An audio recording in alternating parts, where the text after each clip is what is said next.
Assalamualaikum warahmatullahi wabarakatuh. Perkenalkan, saya Ansoru Awaludin. Saya adalah seorang perawat.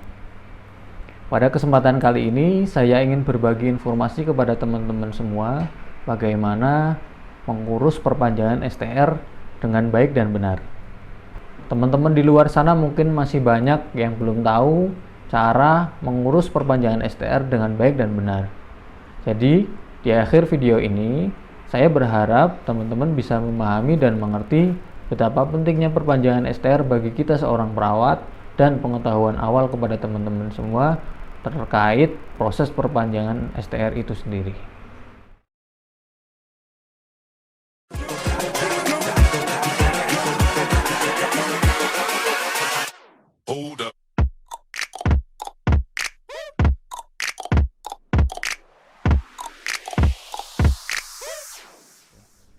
Sebagai seorang perawat berlisensi, kita wajib memiliki sebuah dokumen yang disebut dengan STR atau Surat Tanda Registrasi Perawat.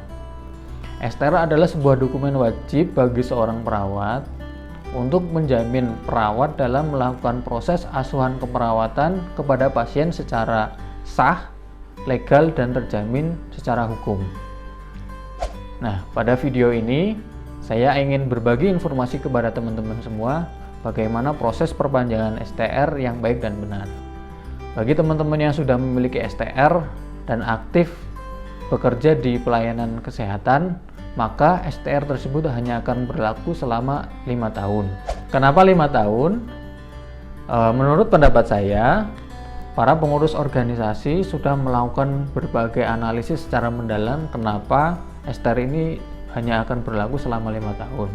Yaitu setelah kita dinyatakan berkompeten sebagai seorang perawat melakukan proses asuhan keperawatan terhadap pasien, kompetensi kita hanya akan berlaku selama 5 tahun.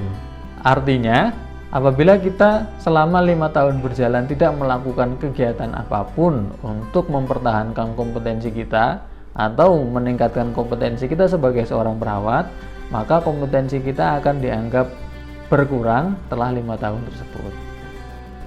Oleh sebab itu, maka menjadi penting bagi kita sebagai seorang perawat untuk memperhatikan masa berlaku STR kita, sehingga kita dapat mempersiapkan diri untuk proses perpanjangan STR.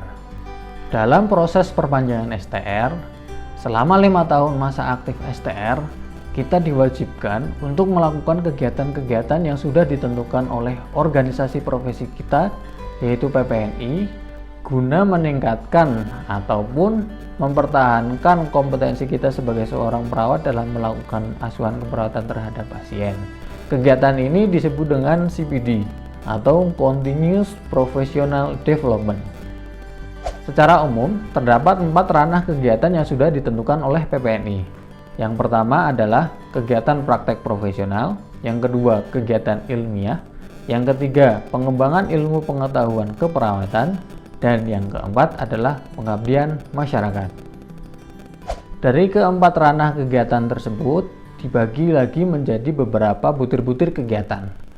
Dari masing-masing butir kegiatan memiliki bobot nilai satuan kredit profesi atau yang biasa disebut dengan SKP. Nilai SKP dari masing-masing butir kegiatan memiliki nilai yang bervariasi tergantung dengan jenis kegiatannya.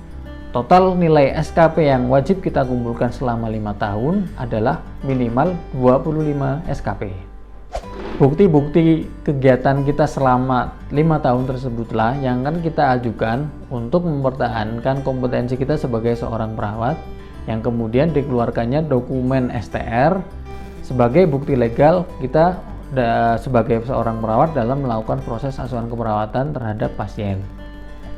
Dalam proses perpanjangan STR, secara garis besar kita harus melalui 2 badan organisasi atau lembaga yang terkait dengan profesi kita sebagai seorang perawat atau tenaga kesehatan di Indonesia. Yang pertama adalah PPNI. Dalam struktur organisasi PPNI dibagi menjadi 3 turunan pengorganisasian pengurus.